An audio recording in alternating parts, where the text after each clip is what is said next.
Obama is going to be in Egypt next month, right, as a Middle East tour, in which he will use that nation as an address to the Muslim world. He is not stopping by Israel when he is in the neighborhood, so to speak. What do you make of that? I don't know that it has any significance. Obviously, I haven't been part of scheduling for the new administration, so I don't know what considerations go into that, but I don't think I can attribute motives one way or the other. So to Israelis who are concerned that maybe this administration, again, with the best of interests for the whole region at heart, is more inclined to engage Muslim nations, maybe even some radical nations, it's giving some Israelis pause. Should it? Well, I think it's giving not only Israelis pause, it's also, excuse me, creating concerns on the part of nearly everybody in the region. And I would put in that category, although I haven't talked to them recently, the Saudis, the Gulf states, the Emirates, and so forth, because they have been more concerned in recent years about developments in Iran than anything else, than any other issue in the area or the region. And that's because they believe if Iran acquires nuclear weapons, it'll fundamentally change the dynamic in that part of the world. How close are they, by the way, do you think? Well, you can get all kinds of estimates. They clearly have installed thousands of centrifuges. That's their claim, but there have been inspections by the International Atomic Energy Agency that can give us fairly precise information on how many centrifuges are installed and so forth. In terms of how close they are, there are estimates, but I can't give you a precise recent take on how much it is. What would U.S. policy be, Mr. Vice President, if we were to see Benjamin Netanyahu act alone, unilaterally, to take out those centrifuges? Well, I can't speak for the administration, obviously, and that's where you need to go to. What would you think? To find out. I would find it that it would be a reflection of the fact that the Israelis believe this is an existential threat to the state of Israel. That Iran has taken the position and supported it over the years that Israel should cease to exist, should go out of business, and Iran remains one of the prime sponsors of terror in the world, especially Hezbollah, and that all things considered, I think the Israelis look at developments in Iran, and they have stated publicly that they believe a nuclear-armed Iran is something that fundamentally threatens their existence. So I would expect them to try to do something about it. Soon? I can't predict that. I obviously don't know, and can't predict what they'll do or when they'll do it. Defense Secretary Robert Gates fired General David McKiernan in Afghanistan and said that whatever we were doing, I'm paraphrasing here, sir, wasn't working, and that we need more of a special operations guy we supposedly have now, and saying that the battle game and plan for Afghanistan has changed. Has it? I think there's been a significant increase, obviously, in the focus on Afghanistan, which I think is good.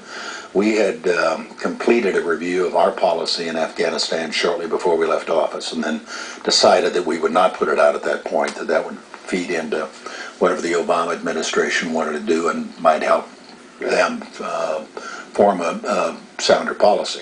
One of the things they've done that I think makes good sense is send more troops. I also believe the decision yesterday to send Stan McChrystal, Lieutenant General, to take over in Afghanistan is a very good one. Stan's an absolutely outstanding officer. I'm not saying anything critical of General McKiernan, who's leaving, but Stan McChrystal was head of the Joint Special Operations Command. He's been a superb officer. So you support that choice? I think the choice is excellent, and you'd be hard put to find anybody better than Stan McChrystal to take on that assignment. If you don't mind, sir, I'd like to go back to terror for a second. Nancy Pelosi has been caught up in when did she know and how much did she know, as far as the waterboarding issue, elevated interrogation techniques, and says she was aware of a 2003 meeting, but the way it's been characterized that she was aware of all the details is wrong, and that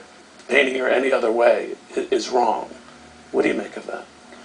I don't know the specifics of what sessions she was in. I know she was listed in a memorandum I've seen, the timeline that talks about when various members were briefed that the agency's produced in the last few days as public document. When you say briefed on specifically waterboarding? Briefed on enhanced interrogation That techniques. included waterboarding? I don't know. I wasn't in the meetings, and I can't speak to the content of the meetings. I know what the intention was. I know that the CIA basically took the responsibility of briefing members of Congress, a few number, chairman and ranking member of the intelligence committees about the program. Congresswoman Jane Harman was among those and did raise a letter of protest. I don't know about that. Now, but she passed along her concern to Nancy Pelosi, who I guess went through the legislative channels or didn't want to disrupt the legislative channels to let her do the speaking, if I'm interpreting it correctly. You're down in the weeds now. I guess I am. I'm generally, obviously, aware of the program. I'm aware of the. But you're saying more people knew than are saying so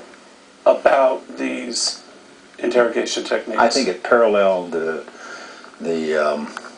surveillance program, for example, the terror surveillance program that we ran, where I ran the briefings, and we briefed every few months the chairman and ranking member, and at one point the big nine, the speaker and majority minority leaders of the House and Senate, on the substance of the program, on what we were doing, on how we were doing it, sought their advice and guidance on whether we should continue it. Well, do you remember any of them, Mr. Vice President, saying, whoa, whoa, whoa, this is a little too far for our taste. We don't want this. Terror surveillance program, after we'd given them the brief in the Situation Room in the basement, I presided over it. I went around the table and asked if they thought we should continue the program. They were unanimous. Then I asked if they thought we should. Who was unanimous? The Speaker, the majority and minority leader of the House and Senate, as well as the chairman and ranking member of the Intelligence Committee. On everything that had been stipulated, including these interrogations? On the terror surveillance program. Gotcha. I'm just giving you an example. And then I asked if they thought we should go back and get additional congressional authority, and they said absolutely not. That would reveal the existence of the program. And I think what happened with respect to enhanced interrogation techniques is the CIA did go up, they did brief the relevant people, and I think what often happens in these circumstances is once a controversy develops, then some of the people that were briefed get forgetful. Let me just, on one last foreign policy issue before we hit on some economic matters, I know your time is tight, on Gitmo.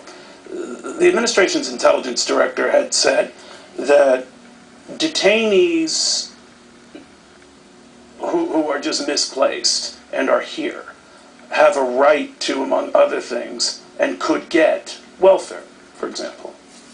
How do you feel about that? I think it's a terrible idea. While we were running things at Guantanamo, there were several hundred people that processed through there that were held there for a period of time and were ultimately sent back to their home countries. The ones that are remaining, about 245, are the hardcore, the worst of the worst. Their cases have been reviewed. They were given an annual review down at Guantanamo, and they were kept in custody because we believe they constituted a threat to the United States or they had some continuing value. Of those that were released, we had about a 12% recidivism rate. 12% that went back into the terrorism business. I think the recidivism rate on the ones that are still there would be far higher. It includes people like Khalid Sheikh Mohammed, the mastermind of 9/11.